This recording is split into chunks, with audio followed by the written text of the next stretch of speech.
So now we will have the presentation of the groups. So I don't know which one will start.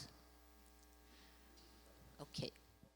Então, estamos aqui, Rovian, Rodrigo e eu, arquiteto, administradores, tentando falar um pouquinho sobre economia e jornalismo. Então, maravilha, né? Então, vocês já veem o grau de profundidade que a gente vai atingir. Mas o objetivo é a gente atingir alguma discussão, né? Então, acho que, vamos lá. A gente vai se basear, então, num case que a gente tem um conhecimento de pesquisa mais informal, mas que o colega Rodrigo tem um conhecimento maior, né, Rodrigo? Sim. Eu tive, na verdade, não vem com essa, não tenho conhecimento maior. É que me chamou a atenção esse caso porque o meu irmão, em uma determinada época, estava trabalhando no espaço WeWork. Então, ele viu que tinha alguma coisa de errado lá e nós começamos a ver o que estava acontecendo e foi acompanhando tudo que estava acontecendo e bem de perto, assim, porque era um caso assim, só uma breve explicação, assim, um parente, meu irmão tem uma empresa de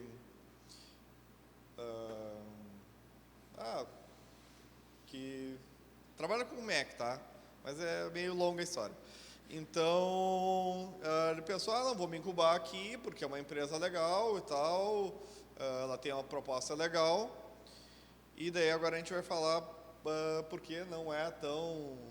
Ele saiu de lá vendo que, não, espera aí, não é bem isso que eles dizem, que é que eles estão vendendo, e depois o IPO mostrou realmente que tinha something smell bad, like... Mas antes de apresentar o case em si, a gente o porquê, né, de a gente trazer esse case. Primeiro, porque ele fala muito de ecossistemas de inovação, que é o que a gente está vendo essa semana toda. A gente já trouxe esse exemplo dessa empresa em 2 casos ao longo dessa semana, então estava muito na nossa mente, né, o case da WeWork. Eles fomentam ecossistemas de inovação no momento que são espaços de coworking, né, e querem ser a referência em espaços de coworking globalmente. Então, tem muito link com o tema de ecossistema de inovação. Com o tema de fake news, a gente vai ver um pouquinho agora, mas na perspectiva, de repente, do processo de manipulação das corporações dos dados e como que isso pode levar a uma opinião, não só da comunidade em geral que acessa conteúdo de economia, mas especificamente de acionistas e investidores. E eu acho que é aí que a gente quer transitar um pouco no nosso debate. A gente escolheu esse, poderia ser outros cases também, tem 2 cases super interessantes nessa área, para a gente compartilhar um pouquinho, se vocês tiverem interesse. Tem o case da Teranos, que é um case também lá do Vale do Silício, uma menina que ficou um bom tempo construindo cenários de produto, que era um produto da área da saúde, e assim, está se falando de uma década dela enrolando o mercado, que ela tinha um produto e, eventualmente, o produto não existia, e nisso já tinha sido feito injeções de capital na casa dos milhões. E existe o caso também da Uber, que vale a pena ressaltar, né, que a Uber ela é sempre tida como grande case de inovação, virou um termo, né, a uberização e tudo mais, mas quando você vai ver o negócio deles, é uma empresa que ela não é superavitária, nunca foi superavitária. Né? Ela é uma empresa que ela se faz em cima de investidores até o presente momento. Ela ainda não encontrou um modelo sustentável de negócios. Então, são temas que vale a pena a gente discutir dentro do escopo do nosso trabalho, para a gente pensar o quanto que... você quer sentar? Claro. Pode ser. O quanto que... Enfim, né? Vamos lá, então. Próximo slide. Fica só vendendo e não apresenta o que é o negócio, né? O case, então, da WeWork. Então, é uma empresa que inicia em 2010, ela é baseada nessa oferta, então, de espaços de escritório, com essa pegada mais legal, não sei o quê, cerveja sendo oferecida desde as 11 da manhã até as 6 da noite, até, sei lá, horário X. Enfim, eles oferecem cerveja o dia inteiro. Como essa proposta de ser um local cool. oferecer essa experiência de comunidade, coworking, co-living. É importante ressaltar que esse modelo ele já está bastante consolidado aqui no Rio Grande do Sul, inclusive antes da chegada da WeWork. A WeWork agora tem uma unidade ali na Carlos Gomes, mas esse modelo ele se origina a partir de uma inspiração à la Google, né? Mas ele se constitui assim, como modelo de negócios buscando o alto capital com essa empresa que é a tal da WeWork. Uma coisa importante, né, Lubeca, que qual a diferença da WeWork para os outros coworkings, que a WeWork se dizia, e daí depois se comprovou que não, se dizia-se que ela não tinha nenhum imóvel, ela alugava para alugar. Então isso era uma coisa que era o mais disruptivo, assim, né, que se diz do negócio. Legal. E ela tenta se inserir também dentro desse mercado de techs, apesar de a imprensa a gente achou notícias desde 2014 que já questionavam isso, né? É imprensa especializada, tá? Mas já questionava de que forma que ela se encaixava nesse mundo de startups, sendo que, se você for olhar, ela faz locação de espaços. É uma empresa bastante tradicional no seu modelo, né? Mas eles sempre conseguiram, inclusive, captar bons acionistas, né, bons investidores, se marketeando assim como uma proposta de ser tech mais espaços de escritório. Sim, eles diziam que não importa onde estivesse, o WeWork poderia alugar um espaço e ser...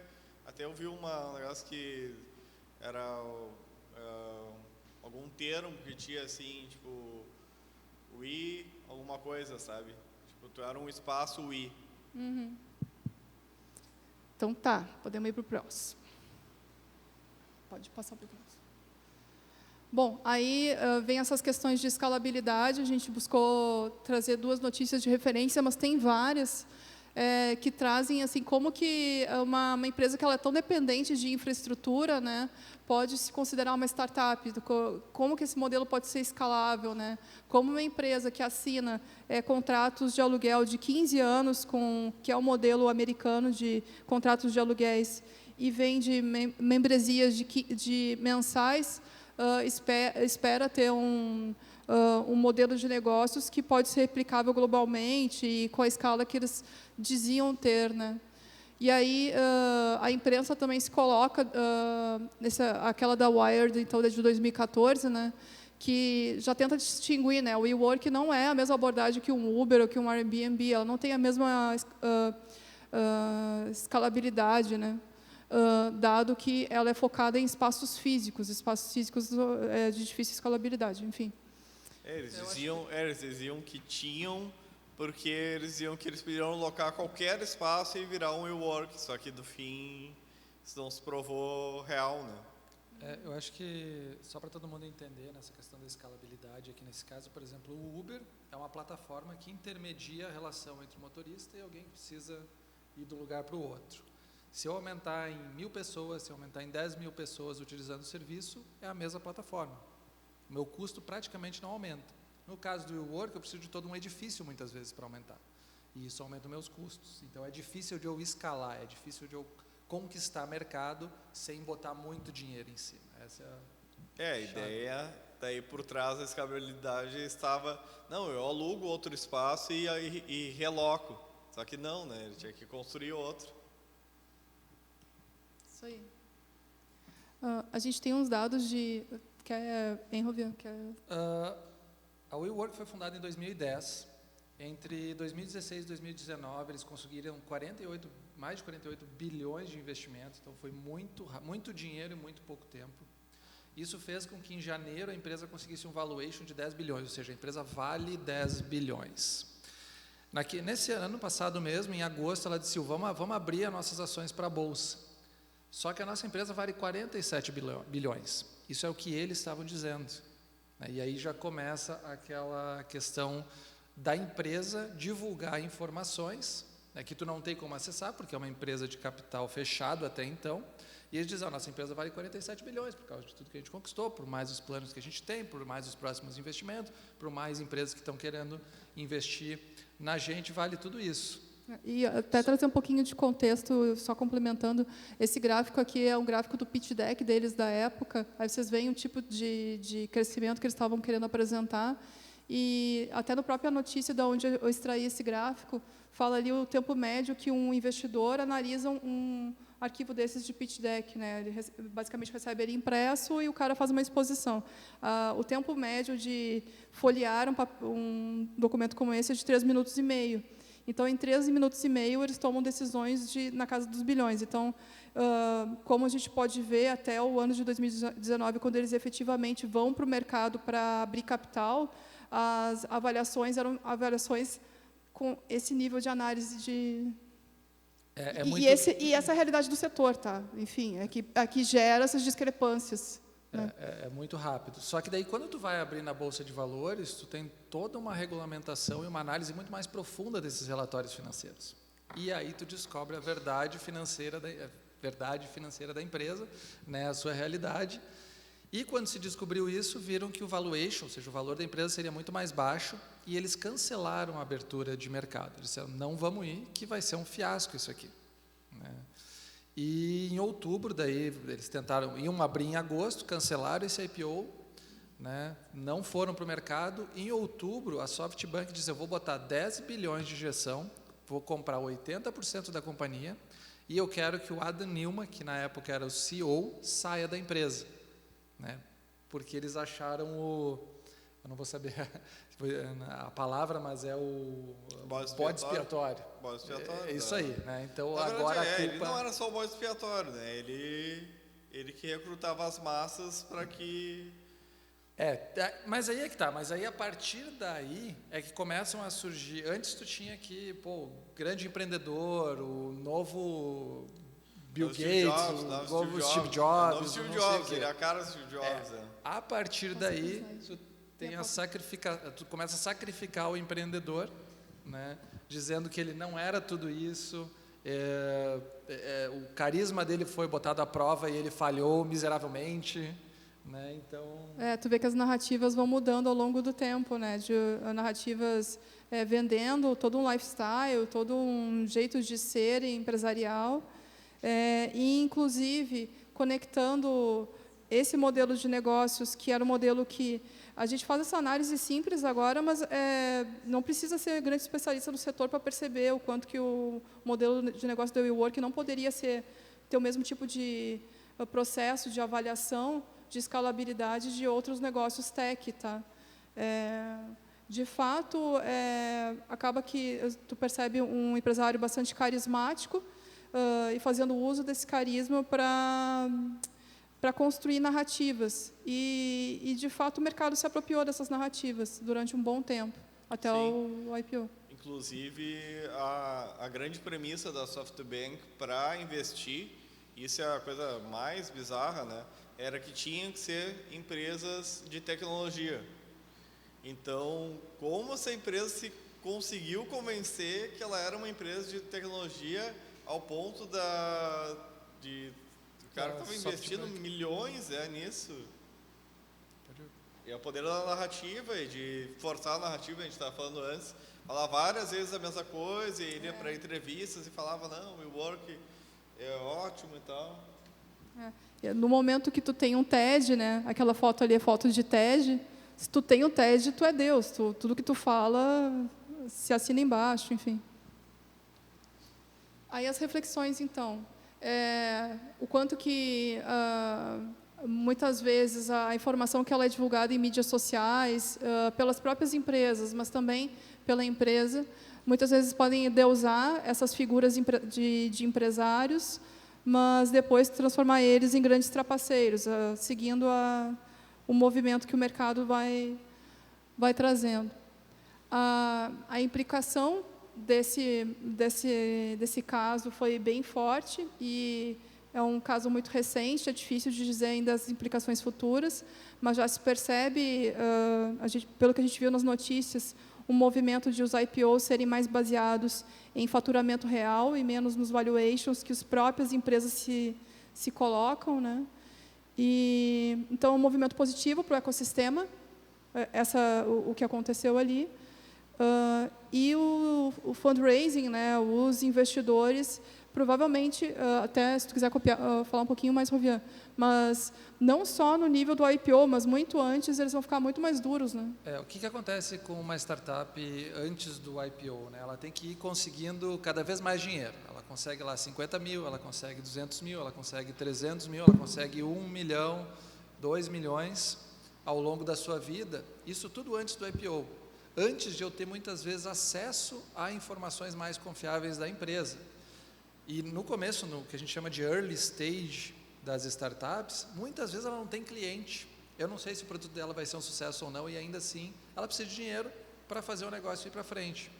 E a questão é, o quanto, muitas vezes, esse tipo de acontecimento, que é o da WeWork, ou até mesmo o que vem acontecendo com o Uber, né, que até hoje não fatura, né, não teve um caixa positivo, e impacta naquela startup lá no começo, que está precisando de 200 mil de dinheiro, e daqui a pouco vai vir um investidor e diz, não, mas eu quero 1 milhão e pouco de comprovações, eu quero que tenha não sei quantos clientes, eu quero, sabe, te pede muito mais coisas e os negócios não vão para frente. Então, todo o ecossistema acaba mudando a sua dinâmica conforme essas histórias vão acontecendo. Para o bem e para o mal também, né? A gente tem que agora entender como essas dinâmicas vão se modificar. Se fala agora, você estava falando da bolha das startups, né? Várias vezes apareceu, nós estávamos precisando bolha de startups, tipo, pode ser uma bolha, né? Tipo, tanto investimento em startup hoje, e agora quando elas começam a abrir o IPO, tu começa a ver, realmente quanto é que vale esse troço. Então, de repente, se para de investir, né? Ou se diminua, os investimentos estão diversificados, assim, toca ali dinheiro e vai, né? Não, com certeza vai mudar a dinâmica, a gente não sabe para onde, eu acho que é um bom instrumento de pesquisa para quem é pesquisador hoje nessa área. Exatamente. Obrigado. É isso. Tudo bem, gente? Boa tarde. Podemos começar? Cadê meu grupo? O grupo estava esperando ser convocado. Bom, estamos aqui a Marcela, a Sofia e eu. A Marcela da área de engenharia civil, a Sofia da área de leis, uma advogada, tá? E eu da parte de TI. Tá? O que a gente deu uma olhada? E o Uber que está passeando aqui pela Unicinos. O que a gente deu uma olhada, enfim, e no que a gente se prendeu? É interessante, o Uber nos compartilhou um site lá do México, em que, assim como eles têm um site chamado El Reforma, eles têm um site chamado El Deforma. E aí esse site mostra algumas coisas interessantes, assim, inclusive dizendo que se a notícia, por mais esdrúxula que ela seja, é real ou de fato aquilo é um fake news. Então, por exemplo, esse aqui é o presidente do México, e aí ele está dizendo que usa o mesmo sistema de segurança que o Mark Zuckerberg, que é o dono do Facebook. Só que o sistema de segurança nada mais é do que aquele negocinho que tampa a câmera do notebook para não ser visto, sabe? Quando eles usam a câmera para espionar. Então, e aí a gente deu uma olhada e navegou sobre alguns assuntos a respeito de fake news. E é interessante porque a gente também aqui, nós comentamos e vamos aprofundar mais, algumas vezes a gente vê uma notícia que ela, no seu tamanho real, ela é muito pequena, e aí ali é real.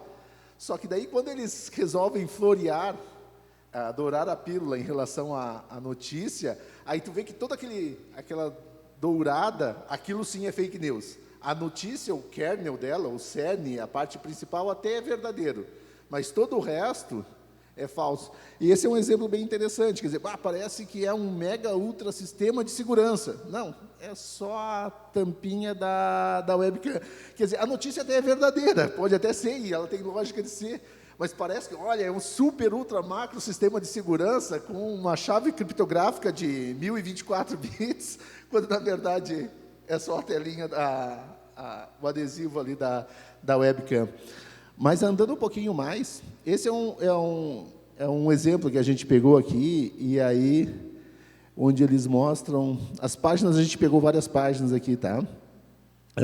A gente, assim como tem o El Deforma, a gente tem o Sensacionalista, que até, desculpa, teu nome? Jardel. O Jardel nos ajudou aqui a mostrar que também fala algumas coisas nesse sentido. São sites que dizem, olha, isso até é verdade, isso é fake news, ou isso tem essa parcela de verdade e o resto não tem nada a ver. Aham. É totalmente fake news, né? E algumas coisas que a gente ainda navegou aqui também pelo Eldeforma, que é mostrando só algumas coisas. As páginas estavam abertas, mas elas ainda estão se carregando aqui. Alguns detalhes que a gente viu aqui, deixa eu ver o que mais. Aí a gente foi para um assunto que é entramos agora um pouquinho mais adentro a respeito das fake news, o que elas podem causar. E aí a professora... Como é que... Oi? Milene, desculpa. Nos ajudou, por exemplo, num dos exemplos que a gente poderia trazer, que é uma vacina de HPV, ministrada em algumas meninas lá do Acre, causaram um certo distúrbio psicológico, a ponto de deixar a menina mais ou menos nessa situação aqui. Ou seja, parece que a vacina poderia causar algum problema a ponto de que elas fizessem isso. Isso não tinha nada a ver. Na vacina, teoricamente, não teria isso, mas é o impacto psicológico que, às vezes, alguma coisa pode causar. E aí, até onde isso pode ir. Fiquem à vontade para contribuir quando vocês quiserem. O caso também que a gente começou a discutir foi a questão das vacinas e como que isso é visto, né, perante a comunidade, que hoje em dia se fala muito em fake news das vacinas. Que elas não estão fazendo efeito ou que podem trazer outras consequências. E nisso a gente começou a investigar as reportagens, né, em muitos casos de que, pode acontecer em uma pequena, né, amostragem de população, algum sintoma por causa da vacina, mas ela previne muito mais do que alguma doença. E por causa de mídias, enfim, pessoas falando, isso se tornou, né, um grande boom na comunidade, dizendo não vamos vacinar mais nossos filhos, e chegou a uma proporção muito grande. E até... Foi tu que achou que 7 em cada 10 pessoas... 7 em cada 10 pessoas acreditam nas fake 7 news. em cada 10 brasileiros acreditam em fake news sobre vacinas. Assim, é uma das chamadas do site, que eu também não sei se não é uma fake news. Não, mas ali, no caso, eles fizeram uma pesquisa, né? Eles exporam pessoas a muitas questões sobre as vacinas e eles chegaram nesse resultado. Então, realmente, as pessoas acabam acreditando que isso pode ser, não é uma coisa benéfica. E pessoas que têm filhos, tudo vivem isso, né? Não vamos vacinar as crianças, não vamos vacinar as crianças, e causa essa polêmica, né? Então, teve esse caso do Acre, de que teve essa vacina que causou, supostamente causou essa depressão, essa síndrome do pânico nas meninas, que depois foi convertido à realidade, que na verdade era muito mais psicológico do que uma reação da vacina. Mas sim, né, a Sofia tem um caso que ela presenciou, né, que aconteceu de uma criança sofrer a vacina e ter... Eu achei, eu vim fazer o que a gente estava comentando, sai fake news sim, e daí é fake news em 99% das vezes sim, vacinem as crianças, é bom. Eu estava brincando, sim, mas o fake news em alguns casos tem um fundo de verdade. Então o que eu vi foi, um bebê bom, assim, né, saudável, sadio, assim, nasceu, né, dedinhos, pezinhos, tudo certo. Na vacina do sarampo, teve uma reação, que daí é onde eu fui pegar minha cola, que é encefalomielite disseminada aguda. Isso quer dizer que agora, né, o bebê atualmente tem tipo uns 20 anos, está praticamente um vegetal. Essa é a realidade dela. Ela se comunica tipo com um tablet que tem noções básicas, tipo comida, água e é isso aí. E essa é a vida dela agora. Então isso, eu não sei também se foi comprovado que foi da vacina ou foi algum lote específico ou algum problema na... Não, é uma reação dela. Algumas pessoas têm, né? Tem. Então um em, sei lá quantos... Assim como pode ser fake dizer que a vacina não funciona, dizer que ela não tem nenhuma contraindicação também pode ser fake, porque talvez em um percentual muito pequeno, ainda assim pode ter uma contraindicação, que foi o caso dessa. Quer dizer, em épocas, provavelmente, a gente até não conseguiu ainda adentrar, mas talvez essa vacina, assim, não tem nenhuma contraindicação, ou não causa nenhum problema, ou funciona em 99,99999% das pessoas, dá tudo ok, etc. E um bebê entrou em estado vegetativo, um bebê ainda, hoje ainda com 20 anos, entrou em estado vegetativo porque ele teve a reação. Então, assim, e aí a gente conversou, talvez indicar que, olha, ela é 100%, talvez a gente possa dizer que nada na vida é 100%, e aí enfatizar que, em algum momento, alguma pessoa pode ter um probleminha. Não, e uma questão bem interessante desse caso que a gente foi pesquisar, vamos mostrar uma notícia. Não tem uma notícia sobre o bebê Maria Antônia. Então, uma coisa a gente até atribuiu, talvez seja tempo, né, quão antigo ele é, o quanto a família quis proteger, mas o fato é que a gente já estava brincando, olha, que pena que não tem um jornalista aqui, porque essa é, né, na discussão, porque isso é prato para voltar e as pessoas aumentarem e virar um frenesi de novo, não vacinem os seus filhos. Sim. Ou mais umas fake news, né, não vacinem seus filhos contra o sarampo. Olha o que Sim, mas acontece. aí também até que ponto, né? Por exemplo, a comunidade vai olhar essa notícia e vai tomar alguma atitude quanto isso. Não, agora ninguém mais vai tomar vacina, entende? E pode, então, trazer problemas muito grandes, né? Porque, ok, aconteceu naquele caso, mas também pode ter sido uma reação daquela pessoa que talvez, se não tivesse tomado a vacina, pudesse desenvolver algum outro problema ao longo da vida. Mas também, então, tem todo um certo cuidado, né? E claro, também é uma notícia bem antiga, faz o que, 18 anos, a gente já tinha comentado, não tinha internet, de repente, enfim, para até publicar isso de uma maneira, né, que se expandisse assim. Só para vocês ficarem tranquilos, não é fake news, tá? Não é fake Existe news. um processo, dá para acessar pelo nome dela, tá? Fiquem tranquilos. Eu não tô aqui disseminando fake news. Uma outra situação que a gente também acabou, no final a gente não conseguiu se prender em um assunto, na realidade a gente ficou bastante até nos assuntos das vacinas, mas a gente começaram a ter encaixes em outros assuntos. Um deles foi a respeito, veio um episódio do Drauzio Varela, em que uma mulher indicou que a mamografia causava câncer por conta da radiografia e tudo mais, e disse que o Drauzio Varela falou isso. E aí ele teve que fazer um esforço enorme, inclusive pediu um espaço na TV e tudo mais, para desdizer isso, dizer que ele não tinha falado, que ela não tinha a prova de que ele tinha falado, enfim, e que ele não disse, ele não acredita, não é isso, não é essa a verdade.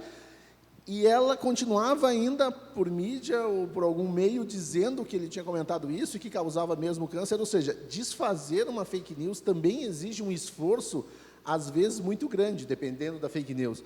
E dependendo dos personagens que tu envolves, causa um distúrbio que, nossa, para corrigir, leva um tempo, gasta-se um bom esforço para isso, seja ele financeiro, de tempo, de estudo, ou whatever, da forma como for. Então, é mais um assunto que são as causas e as consequências da fake news que a gente enxerga e até onde a gente consegue acreditar, não acreditar. Isso é um problema.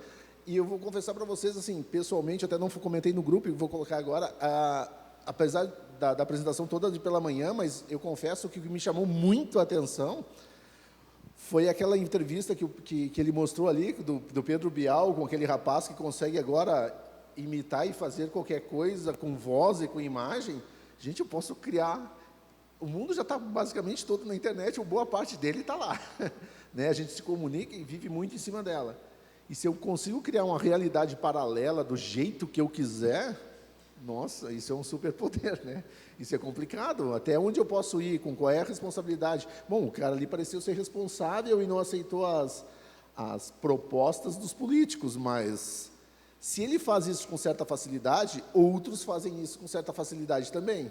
E os outros são tão éticos quanto ele pareceu ser, e aí isso pode causar um problema, e o problema pode ser muito grande. E desfazer isso, a gente tem um exemplo de que é tão difícil quanto se fosse verdade, entende? É complicado, a gente começa a ter um mundo que ele é muito inseguro, e essa insegurança e acreditar no que não é real, nossa, pode dar um problema. Não, pensa nos meios. ela divulgou por mídia, tipo, eletrônica, e ele teve que ir na Rede Globo Desmentir.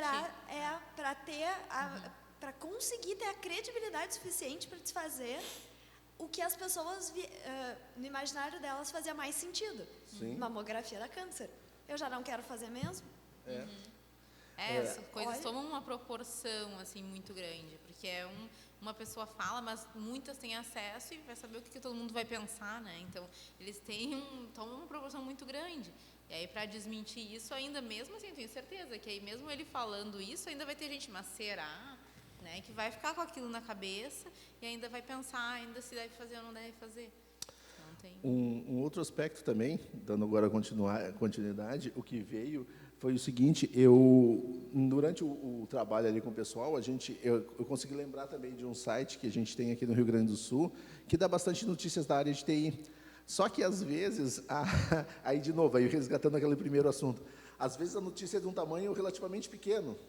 Só que, quando é publicada, parece uma coisa super, ultra, mega blaster, e no final das contas não é. É uma coisa tranquila, tipo, eles tiveram um aumento de vendas. Uma determinada empresa teve um aumento de vendas no seu produto porque foi bem aceito, ou porque fez uma nova versão que foi bem aceita. Pronto.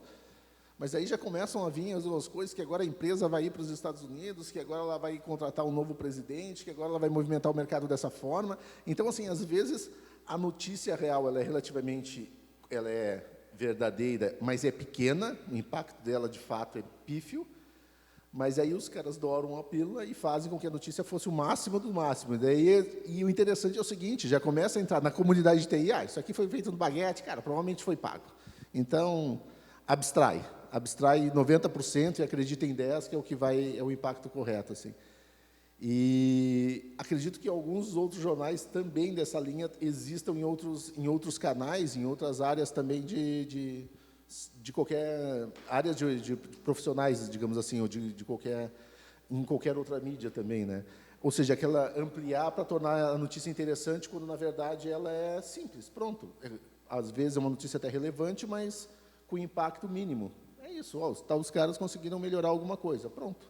Não vai mudar a vida de ninguém e tudo mais, mas não, para a gente ter a grandeza que a gente quer, então a gente doura e bota várias camadas de ouro na pílula para ela ficar bonita, lustrosa e grande. E aí o que acontece? Eu torno de uma notícia real uma fake, né? Em algum momento, ou pelo menos parte dela se torna isso.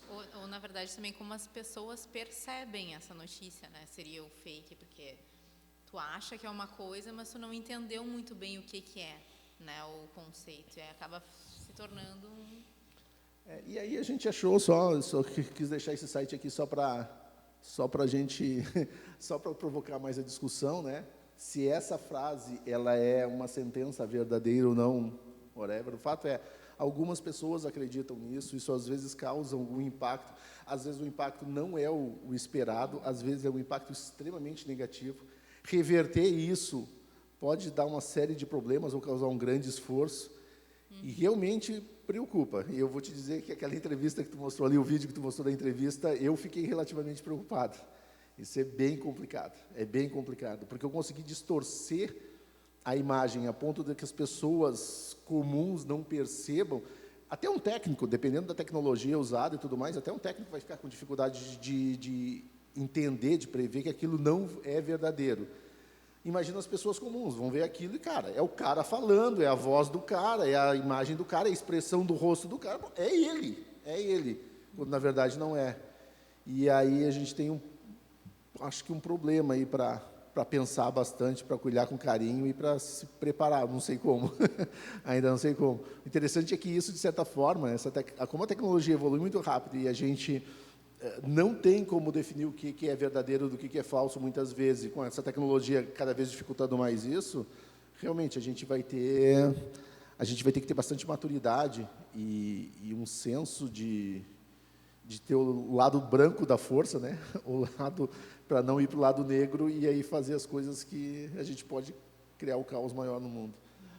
Mas, gente, no final das contas, a gente não se resumiu a uma empresa, a gente se resumiu a algumas situações de fake que foram aparecendo enquanto a gente discutia no grupo, e a gente, de alguma forma, espera ter contribuído aqui para a conversa e para a discussão com vocês, e obrigado pela atenção.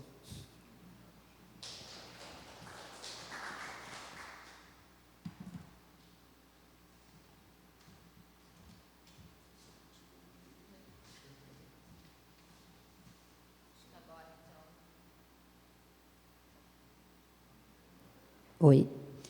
Acho que agora a gente pode fazer um debate, uma conversa. Eu não sei se vocês querem primeiro expor o que vocês, né, sentiram ao fazer essa atividade, né, ao ter que pesquisar sobre isso, a partir das perspectivas, né, a partir do lugar que vocês se encontram, na medida em que vocês não vêm diretamente da área da comunicação, especificamente, né, não só do jornalismo, óbvio, mas, né, da comunicação, vocês vêm da arquitetura, da administração, né, de outras áreas. Então, talvez vocês possam falar um pouquinho sobre isso, e aí eu acho que a gente pode fazer algumas questões, né, acho que, com certeza, nós aqui, como professores, e os alunos também, podem ter algumas questões com relação aos casos que vocês apresentaram. Então, o microfone está aberto, né? A partir de agora, a gente tem exatos 33 minutos para fazer esse debate. Vamos usar o microfone por causa da gravação.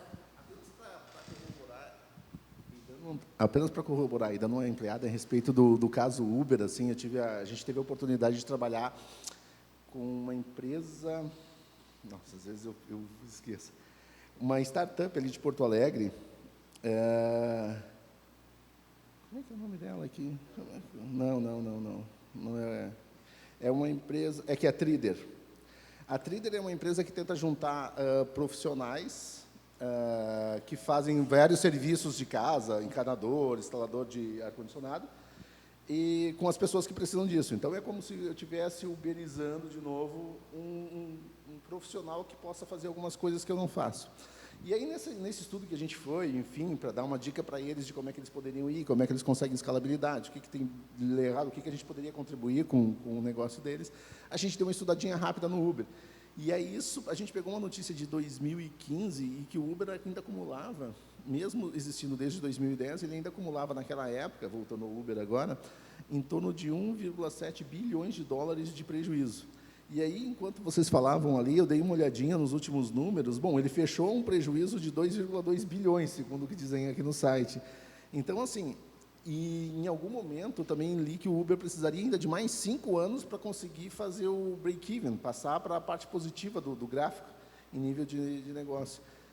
E será que isso não é uma fake news? Porque os caras já existem desde 2010, a fundação da empresa foi em 2010, fazendo esse tipo de trabalho. E gente apostando dinheiro no Uber. Se ele der muito certo, essas pessoas provavelmente vão ganhar muito dinheiro. Mas e se ele não der e levar consigo bons investidores, porque é aporte, mais aporte de dinheiro e tudo mais. Então, além de tudo, a gente percebe que existe uma responsabilidade social muito grande em relação às fake news, né? Isso a gente não brinca com responsabilidade social. Não é algo que a gente possa usar de forma leviana, assim. Mas é só uma contribuição em relação ao Uber, pelo que deu para pesquisar. Eu vou querer comentar também um pouquinho, que tem relação, assim, a minha sensação é que esse tipo de situação no mercado de negócios, que era o que a gente está falando mais, talvez não seja tão comum a fake news ou a deepfake, mas tem potencial, como, afinal, são ferramentas e técnicas que podem ser aplicadas em qualquer realidade de serem usadas, né, no setor econômico também. Mas eu fiquei pensando, à medida que a gente ia apresentando, mesmo sabendo que a gente não tinha um case de fake news, mas na minha bolha, que é a bolha do ecossistema de inovação de startups do Rio Grande do Sul.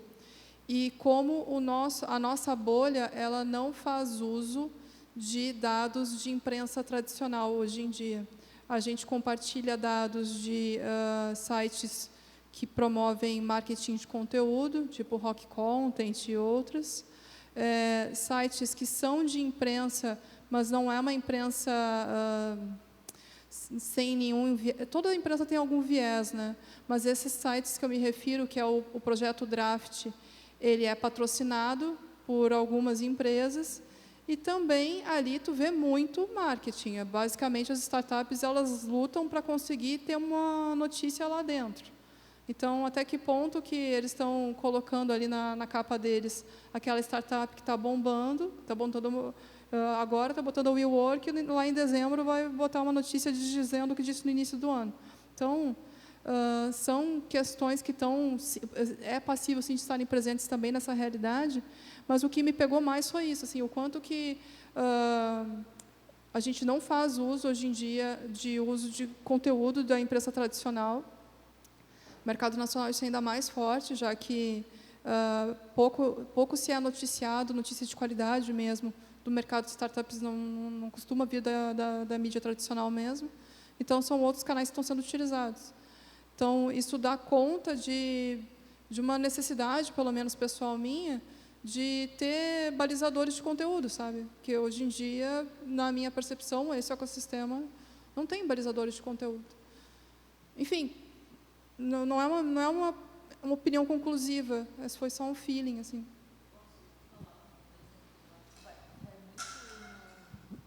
Vai muito nessa perspectiva do que tu está trazendo, assim, porque acho que tu faz uma divisão, né, entre o tipo de imprensa, citando o projeto Draft ali, e o Rock Content, né, esses outros sites de conteúdo, né, e veículos, né, de conteúdo, só que mais direcionados para marketing ou sites de negócio, empresas, enfim. Mas olhando o caso de vocês, assim, especificamente, né, eu vi muito a informação ali, o conteúdo jornalístico, talvez, ou o jornalismo sendo apropriado para lidar ou para construir a imagem de uma empresa, né? De certa forma, a informação ela sendo utilizada ali como uma mercadoria, né? Como parte de um processo de construção da marca, né? Então, ali dá para se pensar até, né?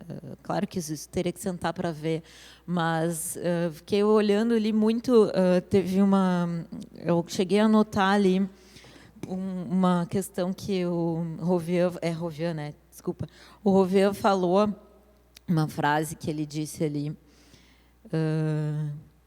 O quanto um acontecimento é capaz de impactar a imagem de uma startup que precisa de dinheiro para investimento, né? Isso aqui dá o início de uma pesquisa, né? Dentro, talvez, do nosso programa, por exemplo, né? Todo o ecossistema acaba mudando a sua dinâmica para o bem ou para o mal. Acho que tu encerrou mais ou menos assim, né, a tua fala. Então, a circulação de informações ali naquele caso, em vários outros casos de startups, por exemplo, que estão surgindo ou que estão no seu ápice ou que já são tão antigas quanto a Microsoft, quanto a Apple, né? Elas são infladas ou implodidas por uma figura, por um escândalo sexual, por um escândalo político, por um escândalo econômico, né?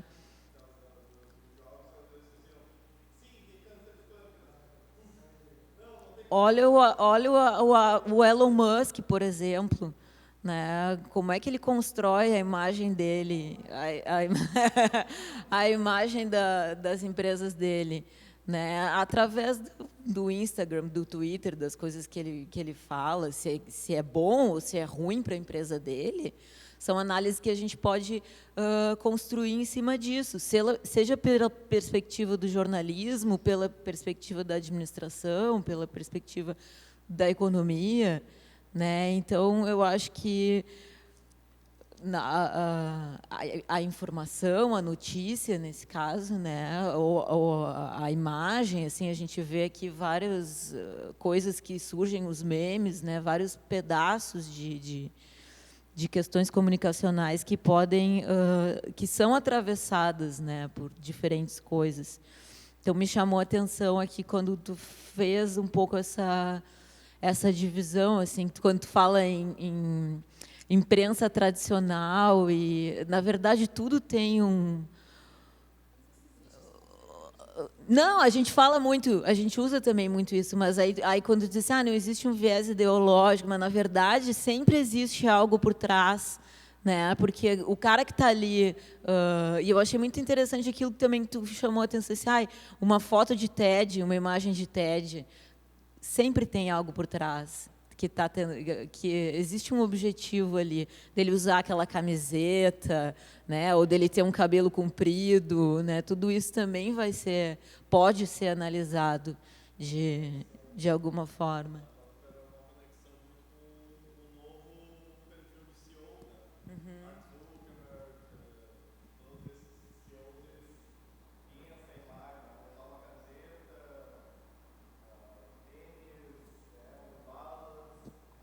Isso que a gente poderia pensar aqui na área de comunicação como uma construção de imaginário, né? Tu passa quando tu fala em startup, já vem um conjunto de imagens na tua cabeça em termos de figurino, postura, mesmo palavras-chave, estética, de logotipia.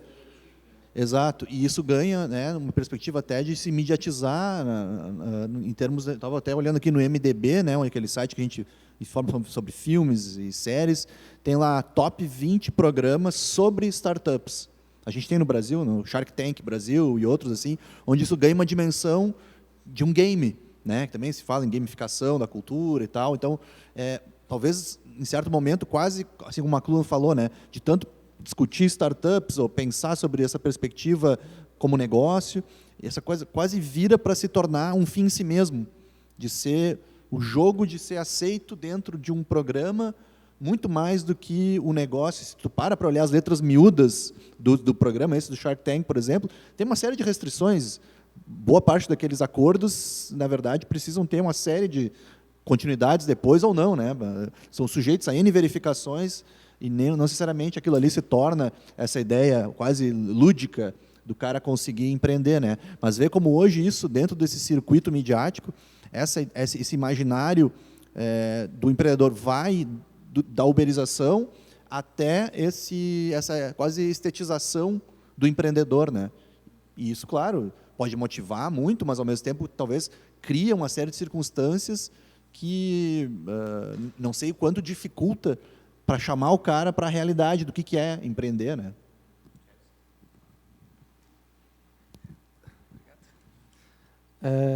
Eu me lembro com quem eu estava conversando, a gente estava comentando da teoria ator-rede do Latour, né? Eu acho que essa é um ponto importante, porque esse processo de tradução que a gente faz, a gente muitas vezes só consegue...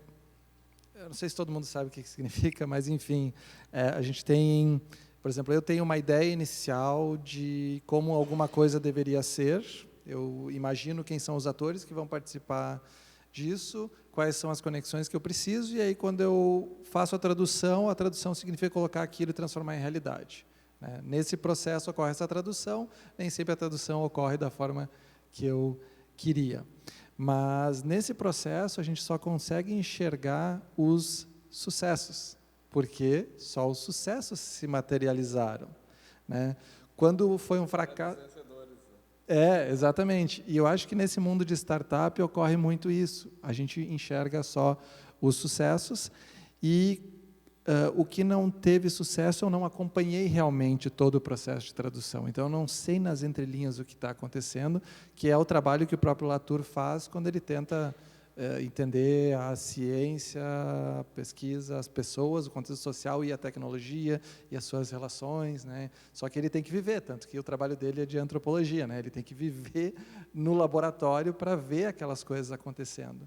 E eu acho que ainda existe a falta desse tipo de estudos quando a gente fala em startups. Então, a gente vê os sucessos, porque é fácil, talvez a gente esteja enxergando até de forma errada essa tradução, né? Mas os fracassos a gente não está realmente enxergando o que acontece, e aí a gente perde muita coisa, né, que talvez seja muito mais relevante do que o sucesso em si.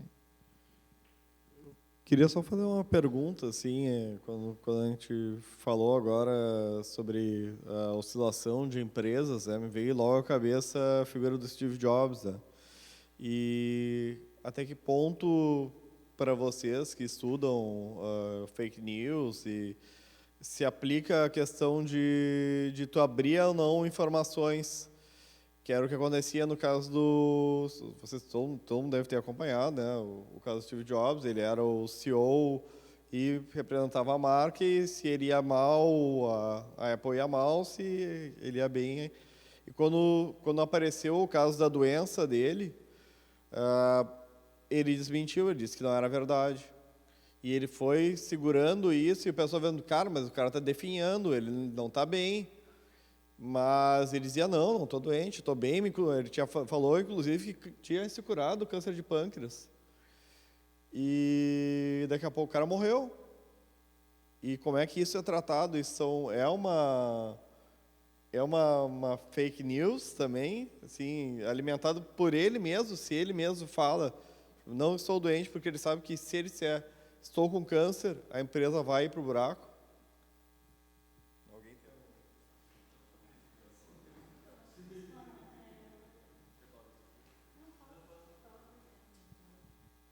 Boa tarde. Primeiro, talvez dizer, estou muito interessado em todos esses temas, né? Você falou que não é tão pesquisado. Na comunicação a gente tem algumas pesquisas, mas se quiser fazer mestrado, doutorado, a gente está aí também sobre esses temas todos.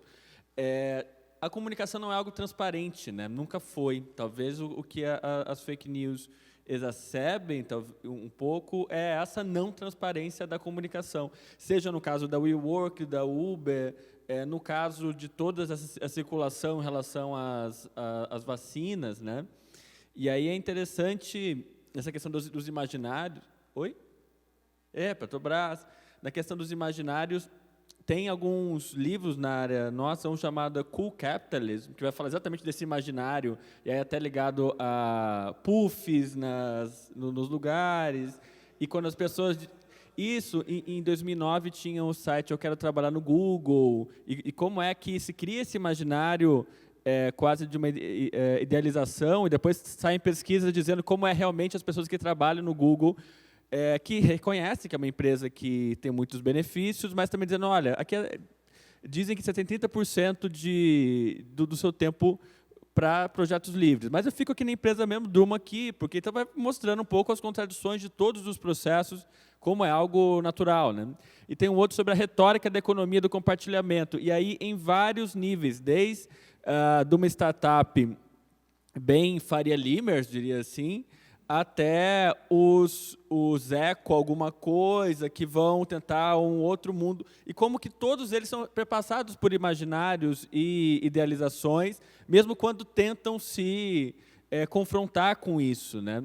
E é interessante o quanto que a Uber anda gastando, não só com processos judiciais no mundo todo, né, nos enfrentamentos locais, mas também em comunicação. Isso desde aeroportos até o papel estratégico da comunicação nessas empresas, quando elas são confrontadas também com outras vozes. A Uber anda patrocinando um evento, rolou agora em Barcelona, rolou nos Estados Unidos, chamado Reshaping Work, em que ela é o principal patrocinador do evento, em que trabalhadores, como trabalhadores da Uber, e pesquisadores falam sobre o que se convencionou chamar aqui no Brasil de uberização.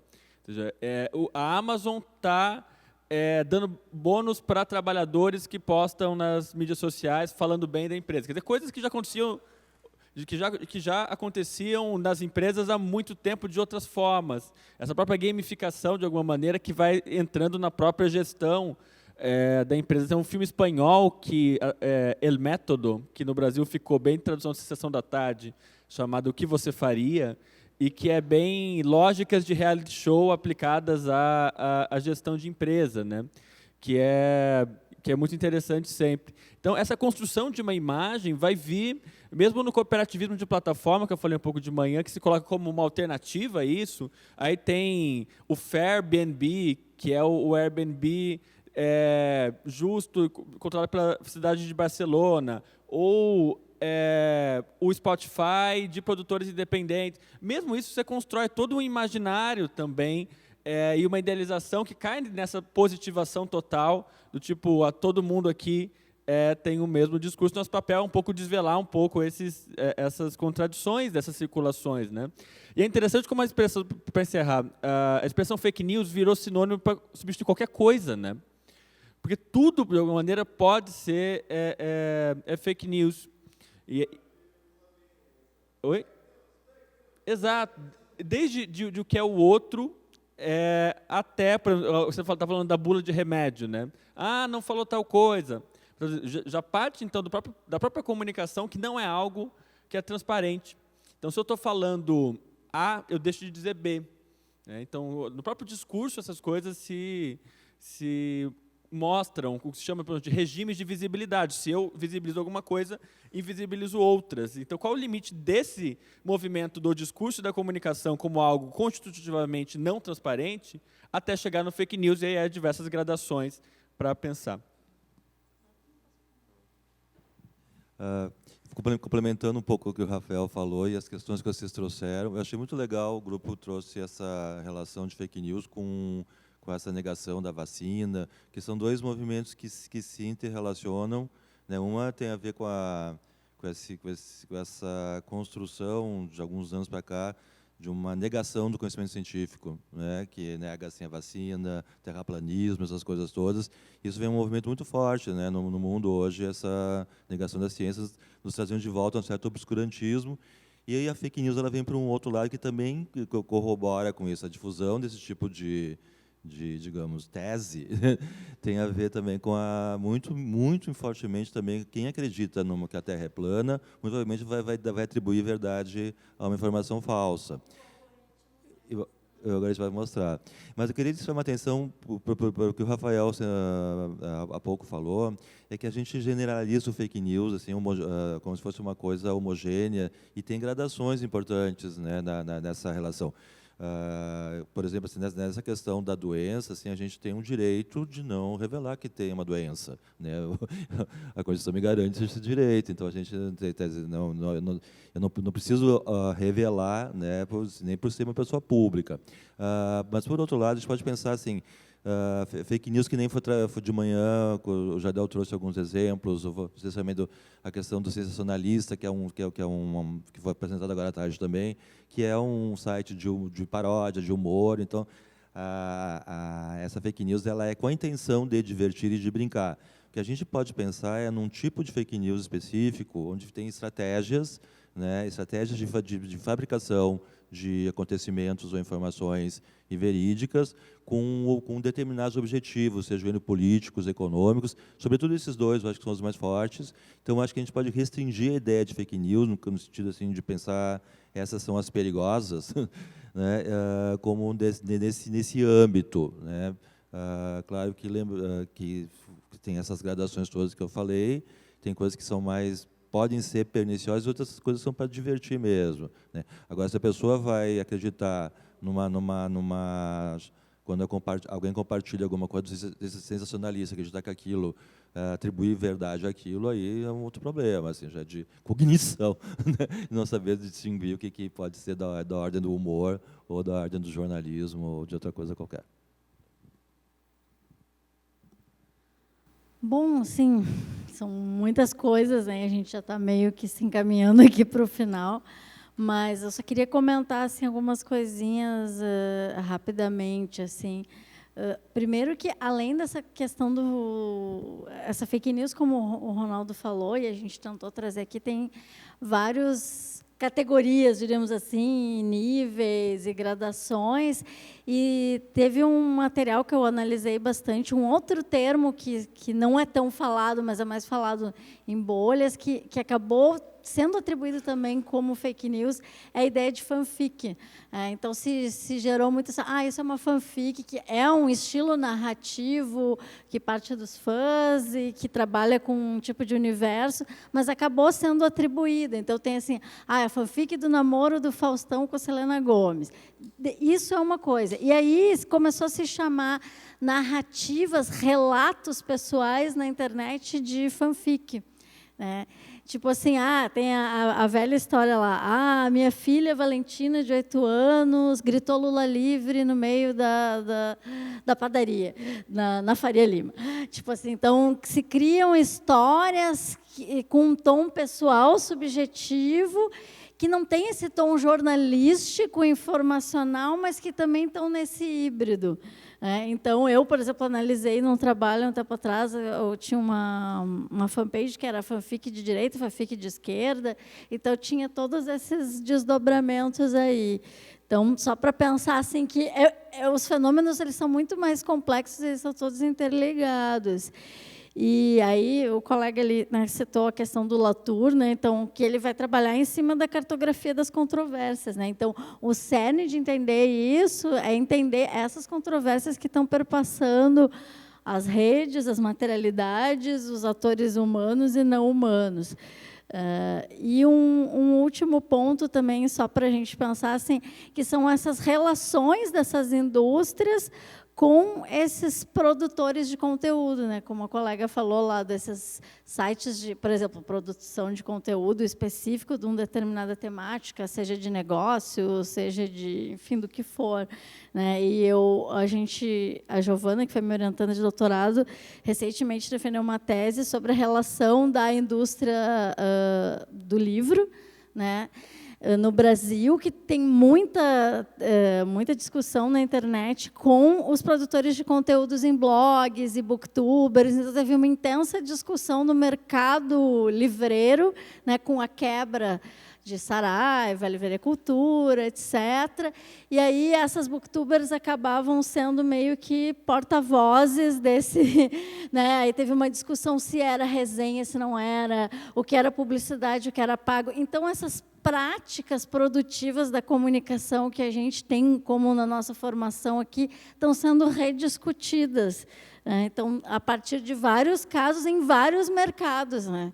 Então, eu conheço mais o mercado do entretenimento, por exemplo, ou do livro, etc. Então, estão acontecendo e estão interligadas com essas relações. É Marvel, Disney, é Amazon, então está tudo, né, as plataformas de streaming, então, que estão envolvidas nessas controvérsias que também vão criar esses imaginários. E, por exemplo, assim, já tem determinadas editoras, por exemplo, que, não, só compre com pequenas livrarias. Então, até esses movimentos assim de retorno orgânicos, etc., então, que vão sendo criados, que também têm um imaginário estético, etc., que vão passar, né? Eu estudei um caso recentemente do pessoal que está trabalhando só com o Catarse para viabilizar, né, e não usam a Amazon, porque acreditam que a Amazon é predatória, etc. Então, tem uma série de coisas aí para a gente pensar que estão, às vezes, também fora desses grandes aspectos, mas estão relacionados ao mesmo tempo. Acho que seria isso.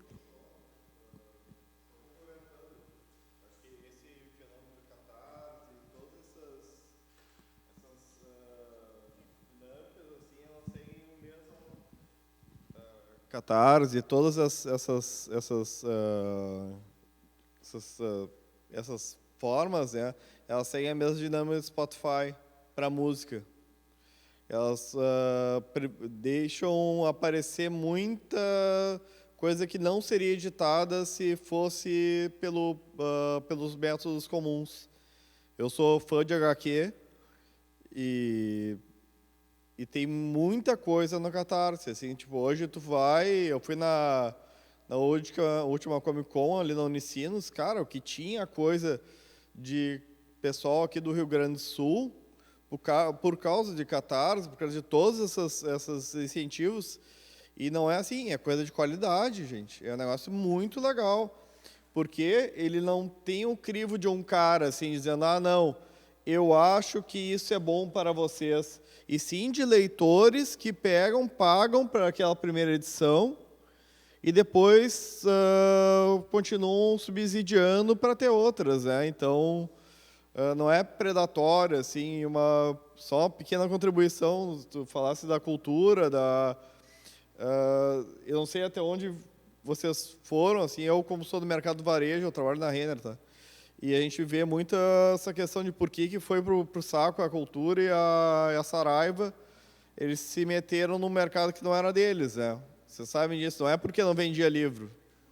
O grande problema é que eles se meteram com o mercado de eletrônicos, começaram a crescer demais, a ter lojas, tiveram lojas muito grandes, eles não deveriam ter aberto lojas tão grandes, e daí, no fim, acabou com o que acabou, né? Sim, se não ganhar mais.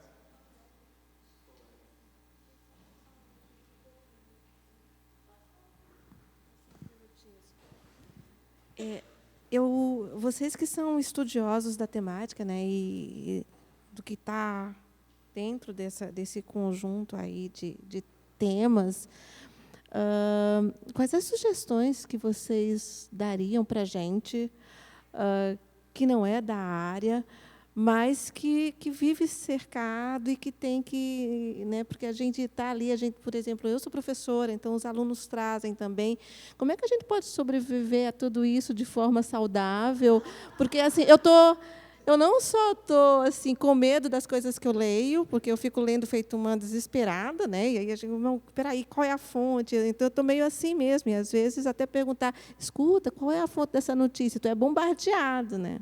Por isso que eu brinquei com a questão do grupo família, porque às vezes coloca lá, eu digo, qual é a fonte? Então, já começo, né?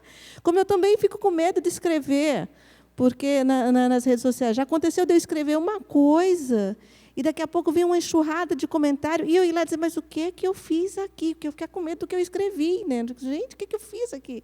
Né? Então, qual que é que vocês sugerem, vocês que são dessa área?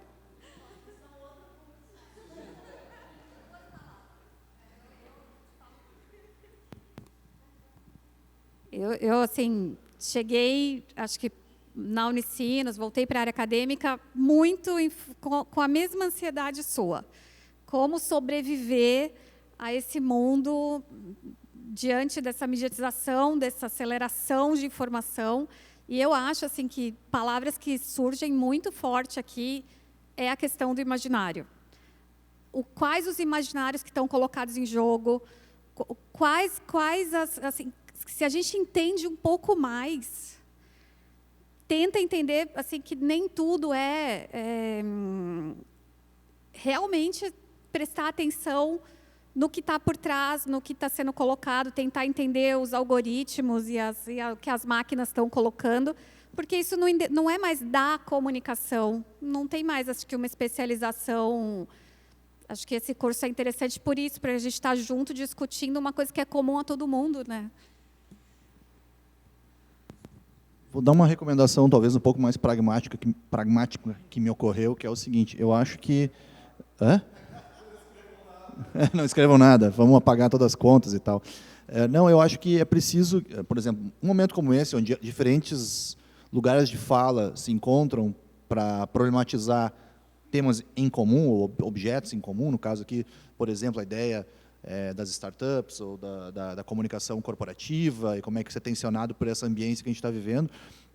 Eu fico pensando, eu acho que se eu tivesse uma empresa, eu pensaria muito em ter momentos onde eu me reunisse com uma equipe para pensar um pouco juntos a respeito dos eventos que aconteceram, das reações, porque a empresa normalmente vai ter a sua presença, seu footprint digital, como se costuma dizer, e isso beira o incontrolável. Então, primeiro, eu acho que tem que tirar um pouco da neura de conseguir controlar tudo, que eu acho que a gente está passando por um momento onde tem que pensar um pouco que às vezes é muito mais precisar ingressar num diálogo, por mais absurdo que ele seja, para tentar diminuir um pouco, eventualmente, situações mais estranhas, mas eu acho que é preciso estabelecer uma certa conversação, porque está todo mundo falando e ninguém está se ouvindo, né? Então, eu acho que poder, dentro da organização, entender as contradições, não, mas eu olhei por esse ângulo, por isso que eu, sei lá, no chat com o consumidor, me posicionei desse jeito. Então, acho que fazer um pouco de discussão, que seja menos aquela discussão que eu tenho como consumidor de, bom, agora que eu já te atendi, vai vir uma gravação para me avaliar de 1 a 5. Tá, daí o cara desliga o telefone, ou dá 5 de uma vez e tal, que é muito mais do que isso. Acho que tem que tentar...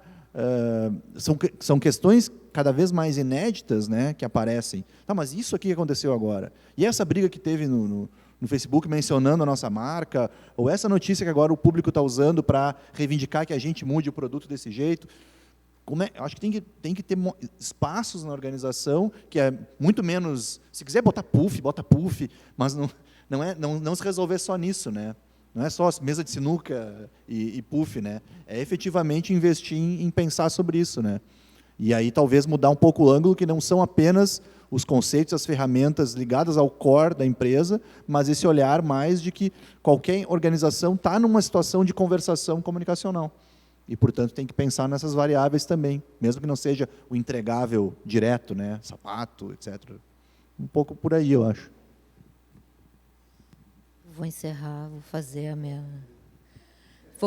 a minha função de mediadora aqui, mas encerrar e só complementar a fala do Gustavo, né, para responder o teu apelo, não é uma pergunta, né, mas quando o Gustavo fala em conversação, né, quando a gente está numa conversação, a gente precisa escutar o outro, né, e nesse contexto que a gente vive de redes e onde todo mundo pode falar, né, não adianta todo mundo falar e ninguém se escutar, né? Então, eu acho que cada vez mais a gente precisa continuar falando, todo mundo poder falar, né, de forma democrática, mas a gente precisa parar para escutar também, né? Então, sempre que a gente for tentar se colocar dentro desses espaços, né, eu acho que uma das formas em que a gente pode tentar sobreviver, né, e conseguir melhorar essa situação toda é escutar e tentar ser escutado, né? Não é só ouvir, mas é ser escutado. Existe uma diferença, né, entre ouvir e escutar. E a gente muitas vezes não está conseguindo dialogar, conversar direito, né? Porque o que a gente enxerga é muitas vezes uma troca de acusações e discussões, enfim, e um querendo ser mais ouvido do que o outro, né? Querendo que a sua fala seja mais alta que a do outro, né? Então, para que a gente consiga conversar melhor, né? Seja presencialmente, ou seja através da comunicação mediada, né? Acho que existem estratégias em que a gente pode adotar para que possa ser escutado.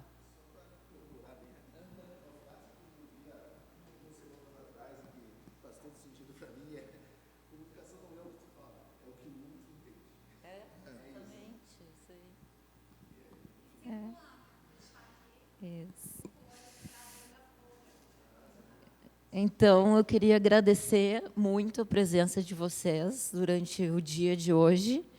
Espero que tenham gostado, né? Espero que tenham conseguido compreender o que a gente faz aqui, que vocês levem alguma coisa, né, para as vidas de vocês, para as áreas de vocês. Com certeza a gente também aprendeu bastante coisa com vocês. Espero que continuem aproveitando o restinho do curso, né? E, enfim, acho que é isso.